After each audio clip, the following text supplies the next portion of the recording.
warahmatullahi wabarakatuh. Innal hamdalillah wassalatu wassalamu ala rasulillah sayyidina Muhammad ibn Abdillah la hawla wa la quwwata illa billah. Rabbi shrah li sadri wa yassir li amri wahlul 'uqdatam min lisani yafqahu qawli. Rabbi a'udzu bika min hamazatis sayyatin wa a'udzu bika rabbi an yahdurun. Wa qala lanjut wattaqu yawman turja'una fihi ilallah summa tuwaffa kullu nafsin ma kasabat wa hum la yuzlamun. Wa qala Nabi sallallahu alaihi wasallam la yanzurullahu ila abdin la yuqimu sulbahu min sujudihi wa ruku'ihi. Rawahu Ahmad. Jamaah sekalian yang sama-sama dimuliakan oleh Allah Subhanahu wa taala, kita bersyukur kepada Allah Subhanahu wa taala seraya kita bersama mengucapkan alhamdulillahirabbil alamin. Semoga amal ibadah kita semuanya, baik yang wajib maupun yang sunnah, diterima, diridhoi, diberkahi oleh Allah Subhanahu wa taala, menjadi sebabnya dosa-dosa kita semuanya mendapatkan pengampunan dari Allah Subhanahu wa taala. Amin Allahumma amin. Kita sampaikan salam takzim kepada junjungan kita Nabi Muhammad sallallahu alaihi wasallam dengan bersama kita mengucap shalawat kepadanya. Allahumma shalli ala sayyidina Muhammad wa ala ali sayyidina Muhammad. Semoga kita semuanya benar-benar diakui menjadi umatnya dan kelak kita semuanya mendapatkan syafaat dari beliau baginda Nabi kita Muhammad sallallahu alaihi wasallam. Amin Allahumma amin. Selanjutnya tadi ada permintaan izin dari Pak Haji Yani karena beliau tidak bisa membersamai kita karena beliau ada kegiatan di Merkuri, ada tugas di Merkuri. Nah, nanti habis isya mungkin beliau baru pulang karena harus membersamai dengan Pak Kawali dan kegiatan Maulid Nabi. Kebetulan nanti yang datang untuk melaksanakan kegiatan Maulid ini saya, jadi insya Allah sampai ketemu lagi. Jadi habis isya saya harus tinggalkan tempat untuk kegiatan Maulid. Dan sampai sekarang juga mohon maaf bukan curhat, tapi sekedar mengulang saja. Istri saya masih di rumah sakit, ada 6 hari jalan 7 hari, 6 hari. Dan mudah-mudahan segera diberikan kesembuhan. Kita semuanya yang diberikan sakit, saudara kita yang diberikan sakit, senantiasa diberikan obatnya. Karena memang manusia itu rasanya kalau tidak sakit tidak manusia. Tapi Rasulullah tidak pernah sakit sampai beliau minta kola-kola Rasulullah sakit sekali, langsung beliau menghadap kepada Allah Subhanahu wa taala. Dan Rasulullah itu salah satu di antaranya tidak pernah beliau itu menguap. Tahu menguap? Menguap itu bahasa-bahasanya. Pokoknya itu menguap. Kalau sampai kan bolak-balik beda. Sama-sama manusia tapi beda. Bedanya karena Rasulullah manusia pilihan yang diberi tanggung jawab dan dibebani untuk menyampaikan risalahnya kepada umatnya. Nah ini masalahnya. Maka ketika Nabiullah Musa diperintah oleh Allah untuk menasihati, untuk berdakwah kepada Fir'aun, Nabi Musa terus minta kepada Allah supaya ditemani oleh anaknya namanya Harun yang dikenal dengan Nabi Harun. Itu karena Nabi Musa itu cadil itu apa?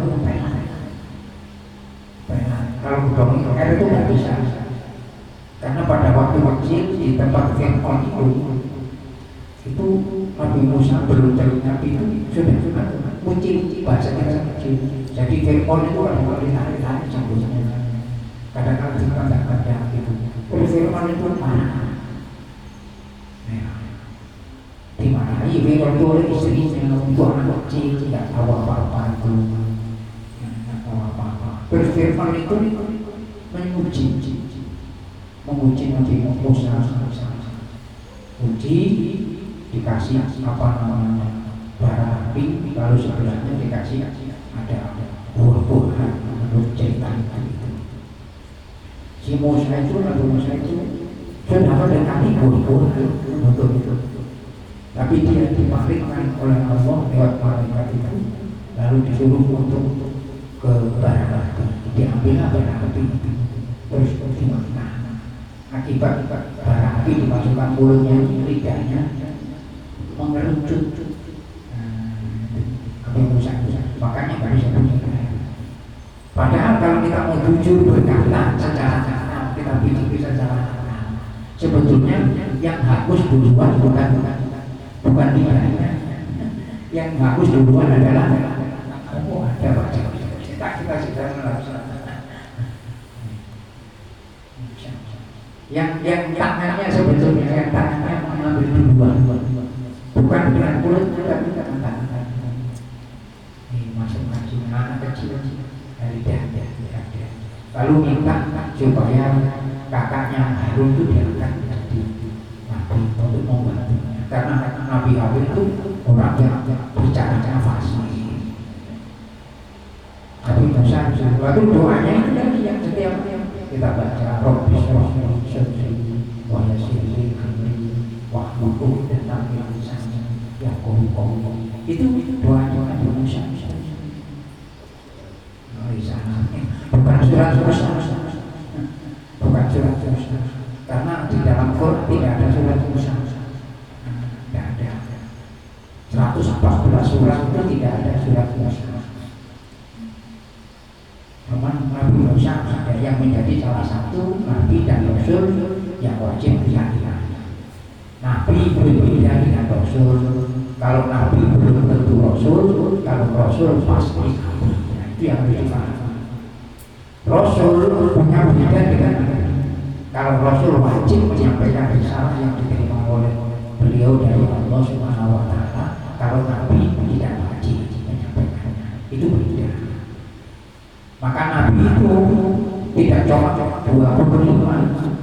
Nabi itu ada yang menyatakan 1240, ada 124, macam-macam. Jadi kita tidak mungkin juga termasuk Siddhartha Gautama, itu termasuk bisa jadi Nabi yang menyampaikan untuk senantiasa bertauhid hanya kepada Allah. Itu itu sekedar sebagai pembukaan pada kita. Lalu yang penting yang sudah saya katakan beberapa waktu yang lalu, ini dua hal pokok yang harus saya dan sampai cermati. Yang pertama adalah tanggung jawab terhadap karunia Allah, yang sudah saya jelaskan itu. Lalu yang nomor dua, tanggung jawab kita terhadap perintahnya. Ini beda antara karunia Allah dan perintahnya. Ini kalau karunia Allah itu kalau memang tidak ada pada kita tidak punya memiliki apa-apa. Nah, kalau perintah itu tugas yang diberikan kepada kita selaku khalifah, bagaimana kita memandangnya. Rasulullah memberitahu kepada kita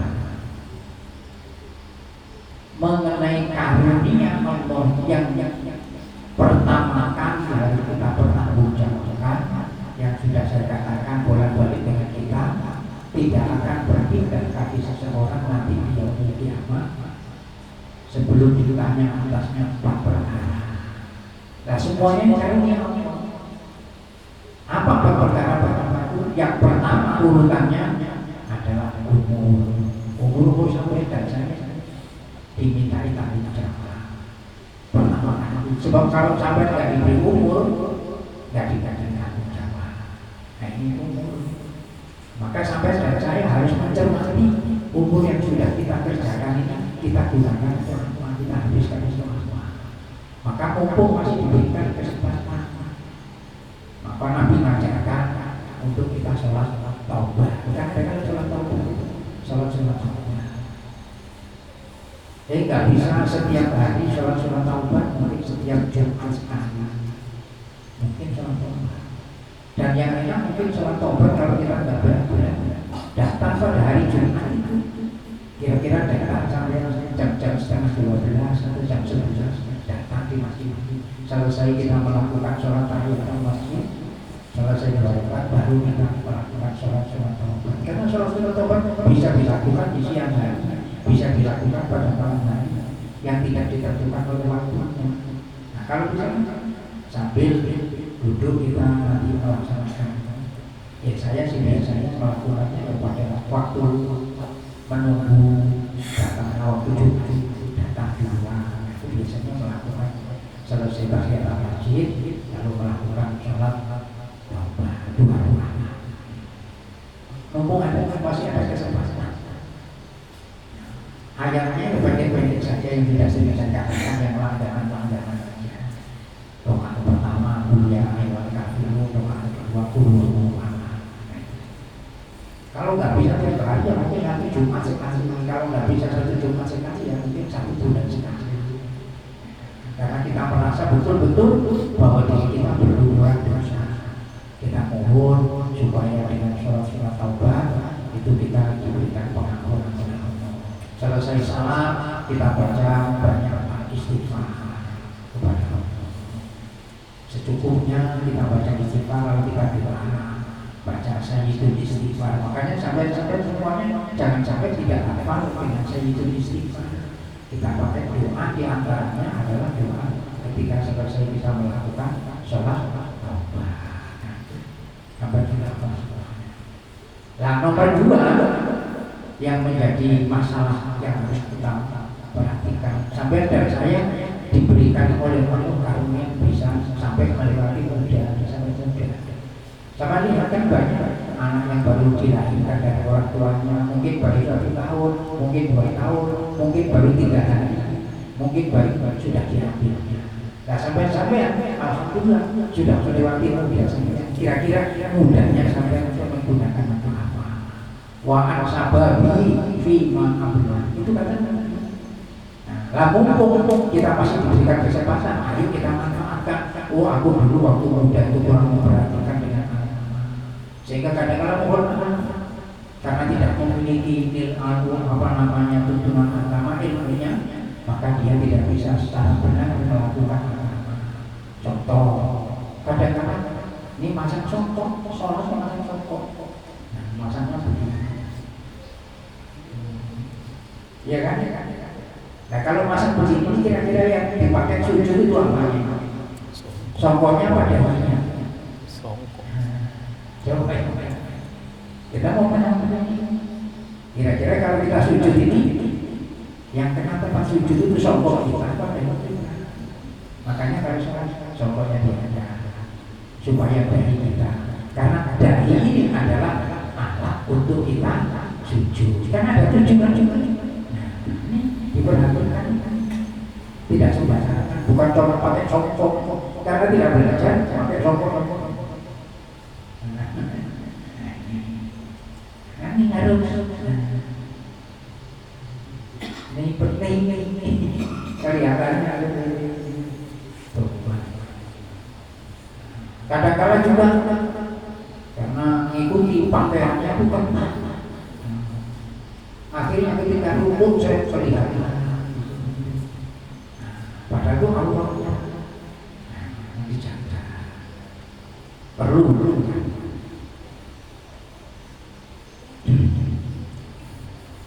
halaman 98 sampai 9 yang sering sudah saya katakan ini sesungguhnya kita misalnya halaman 98 yang wa'alin yang terakhir saya baca kalau buku sampean ini yang perhatikan di buku sampean. Ini di buku saya berbeda susunan kalimatnya. Sesungguhnya Rasulullah SAW pernah melihat seorang lelaki sedang menjalankan sholat yang tidak menyempurnakan rukuknya dan tidak menyempurnakan sujudnya sebagaimana burung mengambang.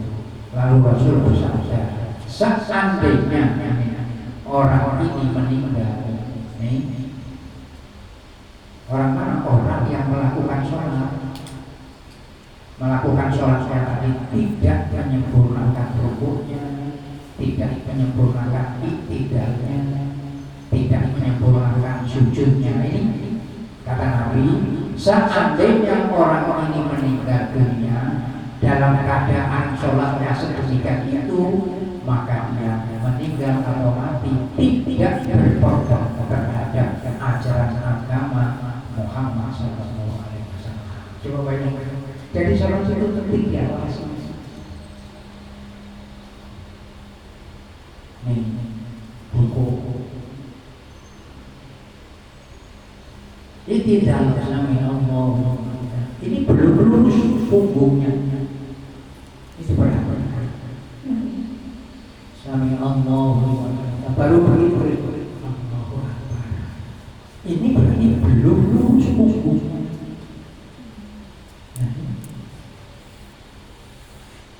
Iktidal lurus punggung. Sami Allahu liman hamidah.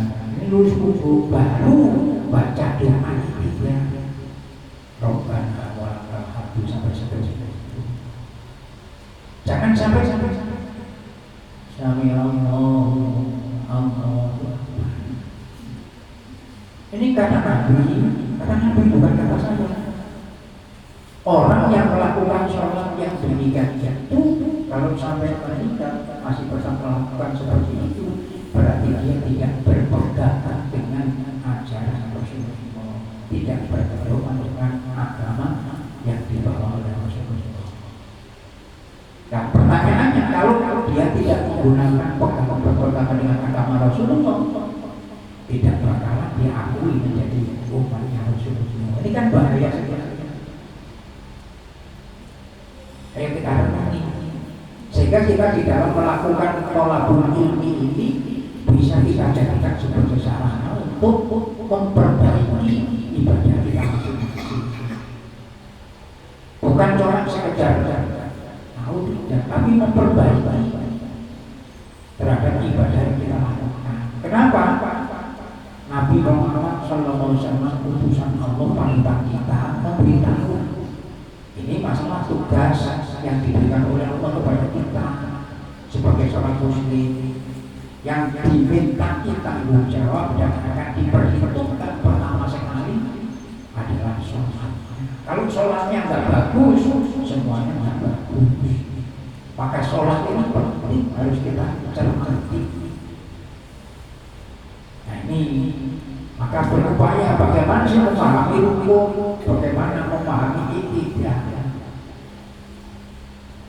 Jangan sampai nanti tidak sempurna, kecuali dalam keadaan ada darurat, memang tidak bisa berdiri. Oh, saya kalau sudah habis ini, mau begini Pak, mau lurus sakit bukan main-main, tidak bisa. Nanti ketinggalan daripada makmum boleh, karena memang tidak untuk pegang, karena ada sebab. Kalau sama jaga sebab sempurna. Sami Allahu liman hamidah. Baru Rabbana wa lakal.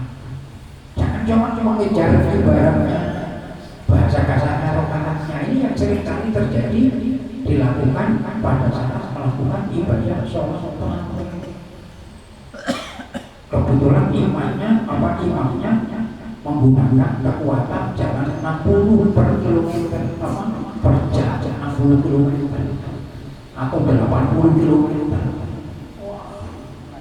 Akhirnya cepet.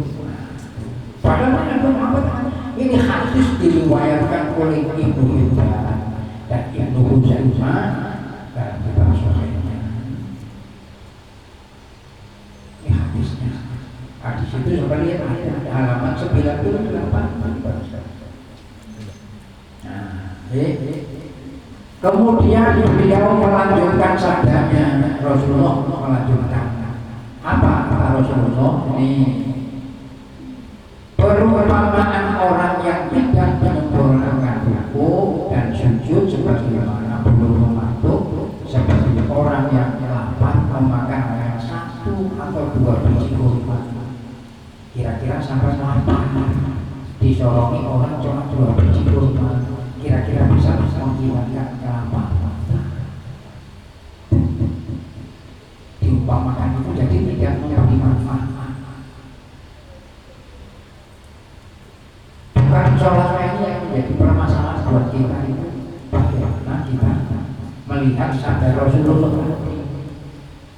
Siapa yang melakukan sholat sementara rukunya tidak sempurna, iktidalnya tidak sempurna, sujudnya tidak sempurna, maka kalau sampai beliau meninggal dalam keadaan masih sholat seperti itu, berarti dia tidak berpegangan dengan agama yang dibawa oleh Rasulullah SAW.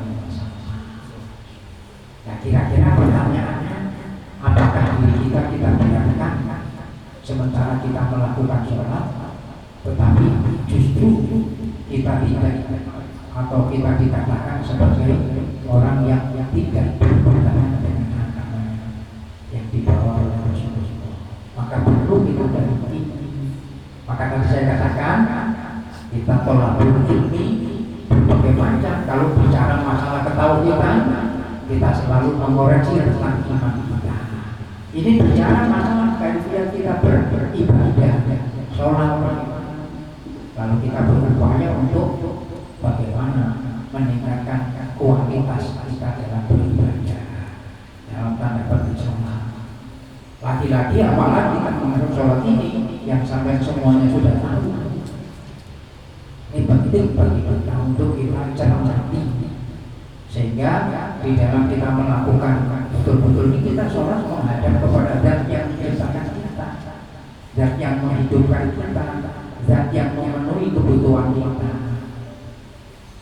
Maka itu Rasulullah kalau dalam keadaan beliau itu sampai gelisah, itu sholat menjadi hiburannya, karena sholat menghadapkan. Maka ketika Rasulullah sholat itu, sahabat pernah mendengar dalam dada Rasulullah itu seperti air yang mengembang, karena air direbus karena begitu dirinya menangis di hadapan Allah. Padahal Rasulullah seperti itu. Kalau kita tidak pernah. Ya, tapi bagaimana kita bisa berupaya untuk menyempurnakan kaifiat di dalam sholat itu, rukuk yang benar, sujud yang benar, dan sebagainya. Baik. Lalu berikutnya hadis yang diriwayatkan oleh Imam Ahmad dalam buku saya ini, yang mengingatkan itu mungkin. Qala Rasulullah sallallahu alaihi wasallam, la yanzuru Allahu ila abdin la yuqimu sulbahu min sujudihi wa ruku'ihi. Hadis riwayat Ahmad. Kata Nabi, Allah tidak akan melihat hatinya, tidak memberikan rahmatnya, tidak memberikan kasih sayangnya, tidak menerima kepada seseorang hamba yang di dalam sholat tidak menegakkan tulang rusuknya di waktu rukuk, di waktu sujud. Duduk itu juga duduk di antara dua sujud ini, duduk ini harus. Nah, ini baca doa sujud, jangan masih begini terus balik lagi sujud. Doa sujud ini kalau bisa hidungnya itu dikenakan tempat sujud, Allahu Akbar, tegakkan punggungnya buka, baru baca Rabbi firman. Jangan begini subhanallah sudah dibaca 3 kali, Allahu Akbar, Rabbi firman, masih belum duduk sempurna sudah Rabbi firman. Jangan.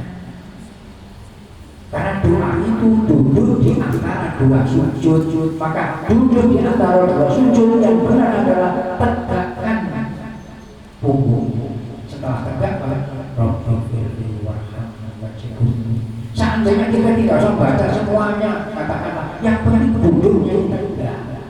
Karena baca doa Rabbi firli warhamni itu hukumnya sunnah. Sementara tegak ini kaifiyah daripada sholat. Itu jangan penting doanya Rabbi firli sementara kaifiyahnya tidak sempurna. Kenapa sampai Nabi mengatakan shollu kama ra'aitumuni usolli? Sholatlah kalian seperti kalian melihat aku sholat. Jadi ada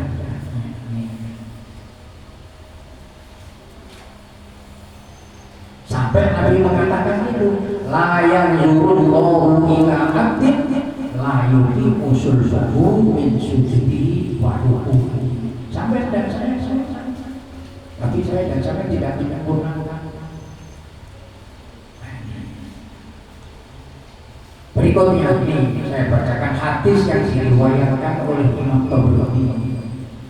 Man shallaha li ghairi waqtiha wa lam yusbih wudu'an wa lam yutimma laha khusyu'an wa la ruku'an wa la sujudan kharaja wa ya sauda mudlimatun yaqulu ghayyakallahu kama ghayyatani hatta idza kanat haitsu sa'allahu lafat kama yulafus saudu khonqo summa duriba wajhuhu rawahu Tabrani. Rasulullah sallallahu alaihi wasallam bersabda, barang siapa yang melakukan sholatnya dilakukan di luar waktunya, waktu zuhur tidak dilakukan sholat zuhur pada waktu-waktu. Artinya melambat-lambatkan, menyanyikan waktu. Tidak menyempurnakan wudhu untuk sholatnya, tidak bisa memperbaiki khusyuk di dalam, tidak melakukan rukuk dengan baik, begitu juga sujudnya, maka sholat itu diselesaikan dalam keadaan kita pegang sholat itu. Nah ini jawaban tidak menjadikan sholat itu cahaya bagi orang yang melakukan sholat. Lalu sholat itu justru berkata, kata sholat, engkau disia-siakan oleh Allah, atau bahasa kita Allah mensia-siakan engkau. Apa sebabnya? Karena kata sholat, engkau mensia-siakan aku. Lalu sholat itu diibaratkan sebagai kain yang kumal, dikumpal-kumpal, lalu kain itu dipakai sebagai sarana untuk memukul kita. Jadi sholat dilakukan, tapi justru menjadi sebabnya diri kita mendapatkan azabnya Allah. Nah ini penting saya dan saya paham. Maka sholat beda di kampung saya, di Jawa. Jadi pengusaha itu panjang, itu Pak Lurus itu. Jadi ada musola itu banyak. Nah, di tengah-tengah itu masjid antara satu kampung itu, saya itu di tengah-tengah masjid. Antara masjid itu ada musola. Lalu ada satu musola yang sholatnya itu cepat. Sholatnya yang cepat itu banyak diikuti. Kalau sholat namanya tarawih itu tarawihnya yang ikut banyak. Tapi yang sholatnya tarawihnya itu lambat. Sedikit ya. Nah, padahal kalau kita mau jujur, karena sholat itu sebagai bentuk pengabdian kita, dan dengan sholat itulah akan munculnya rahmatnya Allah Subhanahu wa Ta'ala. Tentu kita berupaya untuk bagaimana untuk bisa memperbaiki sholat. Sekali lagi ini sebagai katakanlah renungan buat kita dalam memperbaiki ibadah kita. Kenapa saya katakan tadi? Karena Rasulullah sendiri berdasarkan hadis beliau kita berpegangan bahwa mengenai amal yang diperintahkan oleh Allah kepada kita yang berada di dalam rukun Islam kita semuanya tahu yang menjadi pokok yang akan dimintai pertanyaan pertama kali adalah ibadah sholat. Kalau sholat baik, tidak haji, padahal haji itu berapa banyak biayanya. Haji ada ratusan juta, ada yang sampai setengah miliar. Tidak, tapi yang terjadi beban kita untuk nanti pertama kali akan dimintai pertanyaan tentang amal yang dibebankan kepada kita sebagai hamba Allah adalah sholat. Kalau seorang yang bukan muslim, bukan mukmin, ya aman. Aman maksudnya nggak usah ditanyai, langsung saja gitu. Langsung, siapa tahu maksudnya aman itu langsung kemana ya sudah tahu. Jadi tidak usah pakai karena iman. Cuma siapa tahu masih ditanya. Oh akhirnya terus masuk neraka. Tapi sampai saya yakin pasti masuk surga. Cuma masalahnya itu yaitu tadi kira-kira berapa lama dulu gitu loh, dicuci dulu bersih. Maka madhab itu ada yang menyatakan wudu itu bisa dilakukan dengan menggunakan api kalau sampai basah. Karena orang-orang di neraka itu untuk menghabiskan dosa-dosanya itu dibakar dengan api. Tapi kalau sudah dosanya habis itu sampai tinggal ini tulisan di sini tuh 3 huruf dipanggil suruh masuk dia nggak mau masuk sebelum ini nggak malu ke dia karena ada keimanan. Kalau sampai insya Allah sampai semuanya tergolong-golong masuk surga tanpa dihisab. Nah mudah-mudahan mati kita matinya dalam keadaan husnul. Jadi tolong itu dipahami di halaman 98, 99 sampai 100 itu dipahami. Mudah-mudahan ada manfaatnya dan bertambah kita dalam rangka untuk memperbaiki ibadah kita. Mudah-mudahan Allah menerima kita. Amin amin amin. Al-Fatihah.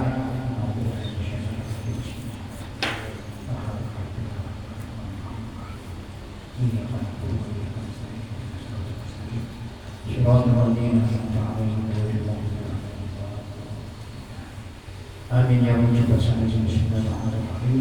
Allahumma shalli ala sayyidina Muhammad wa ala ali Muhammad. Alhamdulillahirabbil alamin. Allahumma inna nas'aluka ilman nafi'an wa 'amalan mutaqabbalan wa yaqinan bisyawqika wa rizqan wasi'an halalan tayyiban bi rahmatika ya arhamar rahimin. Walhamdulillahirabbil alamin. Kita tutup bersama dengan membaca kabar majlis. Bismillahirrahmanirrahim. Subhanallahumma wa bihamdika asyhadu an la ilaha illa anta astaghfiruka wa atubu ilaik.